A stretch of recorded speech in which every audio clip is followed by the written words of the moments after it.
எப்போ ஆதாம் பழத்தை சாப்பிட்டானோ ஆளுகை பிசாசு கையில போச்சோ, தேவனை பார்த்த பயம் யாருக்கு வந்துச்சு? ஆதாமுக்கு வந்துச்சு. இப்போ எப்போ பிசாசு ஆண்டவர் முதல் ரவுண்ட்ல ஜெயிச்சாரோ, தேவனை பத்தின பயம் பிசாசுக்கு வந்துருச்சு. யார் ஆளுகை செய்கிறாங்களோ அவங்கள பார்த்து கீழே இருக்கிறவங்களுக்கு பயம் இருக்கணும். அப்ப அந்த ஆளுகை உங்க கையில என் கையிலும் கர்த்தர் கொடுத்திருக்கிறாருன்னா நம்மளை குறிச்ச பயம் இந்த பிசாசுகளுக்கு இருக்கணும். இன்னைக்கு பிசாசை பார்த்து யார் பயப்படுறது? பிசாசை குறிச்ச பயம் நமக்கு இருக்குதா? நம்மளை குறித்த பயம் பிசாசுக்கு இருக்குதா? இன்னைக்கு நிறைய பேர் பாருங்க, நான் இப்படி சொல்றது நீங்க தப்பா எடுத்துக்காதீங்க, நல்ல ஜபத்திலும் உபவாசத்திலும் எப்பவும் தரிச்சிருக்கணும். நல்லா அதை இங்கிருந்து ஆரம்பிக்கிறேன். நல்ல ஜபத்திலும் உபவாசத்திலும் எப்பவும் தரிச்சிருந்தீங்கன்னா நீங்க எப்ப வேணாலும் பிசாசை விரட்டலாம். You must be alert. ஆனா சிலரை கூப்பிட்டு பாருங்க, இப்போ ஒரு பிசாசு விரட்டணும், இங்க ஒருத்தர் பொசஸ்ட், கொஞ்சம் வாங்க நான் ஜோம் பண்ணிட்டு வரேன், நாளைக்கு காலைல வரேன். ஏன்? அவர் ப்ரிப்பேர் இல்லை. இப்போ அவருக்கு பயமா இருக்கு. போய் நின்னா பிசாசு இவரை விரட்டுது. இவரை பத்தி பிசாசு பேசிக்கிட்டு இருக்குது. அந்த பயம் இப்ப இவருக்கு இருக்கு. நிறைய பேர் பிசாசு விரட்ட போடுறதே கிடையாது. என்ன காரணம் நினைக்கிறீங்க? பயம். இன்னைக்கு பிசாசை பத்தின பயம். பிசாசு தோற்கடிக்கப்பட்டவன், நல்லா தெரிஞ்சுக்கொள்ளணும். அவன் மேலுள்ள ஆளுகையை கர்த்தர் நம் கையில கொடுத்திருக்கிறார். ஃபர்ஸ்ட் அந்த அந்த அந்த என்கிட்ட அத்தாரிட்டி இருக்குங்கிறதான முதல் எண்ணம் உங்களுக்கு வரணும். நான் ஜெயிச்ச இயேசுவினுடைய பிள்ளை, எங்க அப்பா ராஜா அப்படிங்கிற எண்ணம் வரணும். அப்ப என்ன, எங்க அப்பா ராஜாங்கிற எண்ணம் வந்தோம், நம்மால் என்ன செய்யறாங்க? அத்தாரிட்டியை மறந்துடுறாங்க, வெளியே ராஜா மாதிரி ஆயிடுறாங்க. ஏன் கேட்டு பாருங்க, நான் பெரிய ராஜாவுடைய பையன், என்ன பண்ணுவீங்க?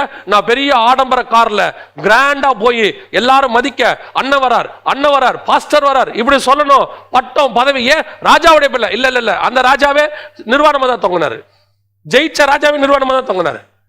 உங்களை நிர்வாணமா தொங்க சொல்லல, தாழ்மை.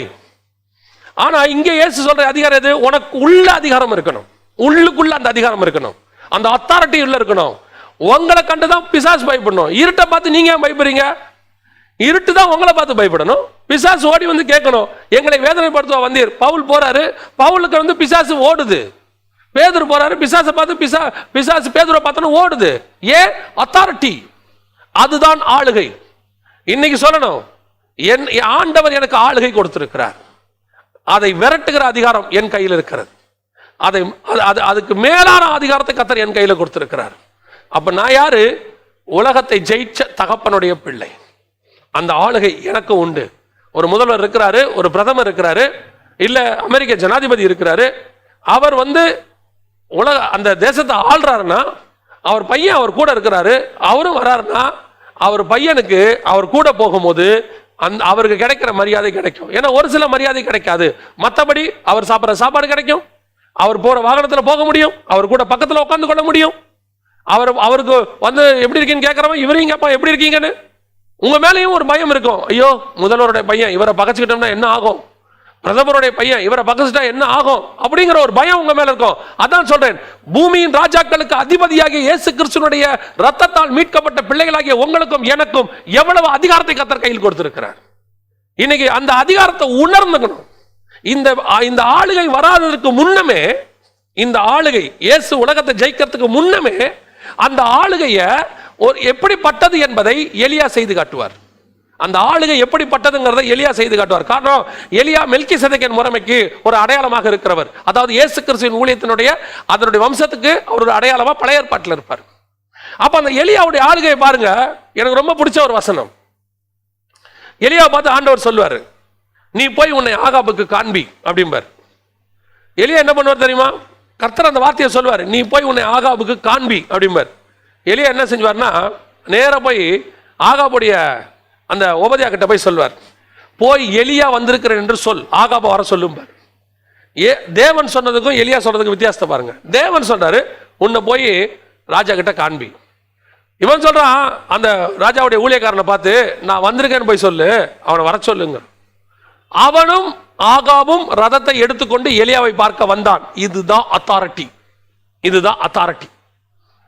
கர்த்தர் உன்னை அபிஷேகித்திருப்பாரானால், கர்த்தருடைய அதிகாரம் ஆளுகை உன் கையில் இருக்குமானால், நீ உலகத்தை கண்டு பயப்படக்கூடாது, உலகம் நம்மை கண்டு பயப்படணும். நாம எதை கண்டு பயப்பட வேண்டிய அவசியம் இல்லை. கர்த்தர் உங்களை ஒரு ஸ்தானத்தில் வச்சிருக்கிறாரா, அந்த ஸ்தானத்துக்கான பெருமை வரக்கூடாது. நான் யார் தெரியுமா, அந்த பெருமை வரக்கூடாது. இயேசு முடிவு பரிந்தும் தன்னை தாழ்த்தினார். உலகத்தையே ஜெயித்த இயேசு முடிவு பரிந்தும் தன்னை தாழ்த்தினார். பெருமை வரக்கூடாது. அதே நேரத்தில் அந்த அத்தாரிட்டி எனக்கு தெரியணும். பிலாத்துக்கிட்ட சொல்லுவார் இயேசு, உன்னை விடுதலையாக்கவும் உண்மை சிலுவையில் அறிவும் எனக்கு அதிகாரம் உண்டு தெரியுமா? சும்மா இருப்பா நீ அப்படின்னா அதோட அர்த்தம் அதான், நீ சும்மா இருப்பா, பரலோகத்துல தானே, நீ எல்லாம் ஒன்றும் என்ன பண்ணவே முடியாதுப்பான்னு அர்த்தம். அவருக்கு அந்த அத்தாரிட்டி தெரியுது, நீ எல்லாம் என்ன எதுவுமே செய்ய முடியாதுப்பா. இது நமக்கு தெரியணும். நாம இன்னைக்கு ஏன் நான் இப்படி சொன்ன உடனே நிறைய பேருக்கு வச்சுக்கிறாங்க, இவர் வந்துட்டு அரசியல்வாதி கிட்ட போய் ஊழியக்காரன் நிக்கிறதை ஏன் குற்றப்படுத்துறாரு? இல்லைங்க, நம்ம அப்படிப்பட்ட ஆள் இல்லைன்னு தான் சொல்ல வரேன். நம்ம அப்படிப்பட்ட ஆள் இல்லை. நம்ம கிட்ட வந்துதான் அவங்க நிக்கணும். எங்களுக்கு ஜெபம் பண்ணுங்க, எங்களுக்கு வியாதியா இருக்கு ஜெபம் பண்ணுங்க. இன்னைக்கு என்ன செய்யணும்? ஒவ்வொருத்தரையா போய் கேட்கறாங்க, மருந்து இருக்கா மருந்து இருக்கா மருந்து இருக்கா. நியாயமா நாம கரெக்டா இருந்திருந்தோம்னா, நாம அந்த அத்தாரிட்டியோட கூட இருந்திருந்தோம்னா, இயேசு சொல்றாரு, என்னுடைய காயங்களால் நீங்கள் குணமாகிறீர்கள். இதுல நம்முடைய வீக்னஸை புரிஞ்சுக்கணும். சபைனா நம்மள சொல்றேன், உடனே எல்லாரும் சர்ச் நினைச்சுக்கிறாங்க. நம்மள சொல்றேன், நம்ம பலகீனத்தை பாருங்க. இப்ப இந்த மருந்து இந்தியா கிட்ட எல்லாம் கேக்குது, அந்த மருந்து சரியா வேலை செய்யணும் ஒருத்தர் சொல்றாங்க, வேலை செய்யலன்னு ஒரு நாடு சொல்லுது. இந்த மருந்து கிடைக்குமான்னு சொல்லி ஒவ்வொருத்தரும் சொல்றாங்க, நாங்க மருந்து ரெடி பண்றோம்ன்றாங்க. என்ன நடந்திருக்கணும் தெரியுங்களா?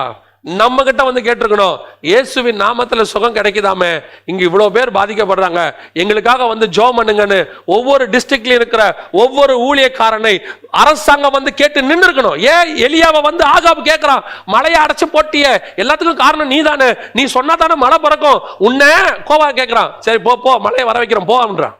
நேச்சர், உலக அந்த தேசத்தில் வரக்கூடிய ஒரு டிசாஸ்டர், அதை சரி பண்ணக்கூடியது ஊழியக்காரன் கையில் இருந்திருக்கிறது. இன்னைக்கு நம்ம கையில் அது இல்லை பாருங்க. ஏன்? அந்த அத்தாரிட்டி என்ன நமக்கு தெரியாம போயிருச்சு. அந்த அத்தாரிட்டியை நம்ம இன்னைக்கு கையில் எடுக்காம போயிட்டோம்.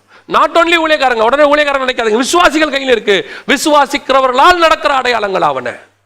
வியாதியஸ்தர் மேல் கரங்களை வைப்பீர்கள், அவருடைய காயங்களால் நாம் குணமாகும், பிசாசுகளை துரத்துவீர்கள். இந்த அதிகாரம் உங்ககிட்ட இருக்குதா? ஒவ்வொரு விசுவாசி இந்த அத்தாரிட்டியோட இருந்திருந்தா உன் பக்கத்து வீட்டில் கொரோனா வைரஸே வந்திருக்காது பாருங்களேன்.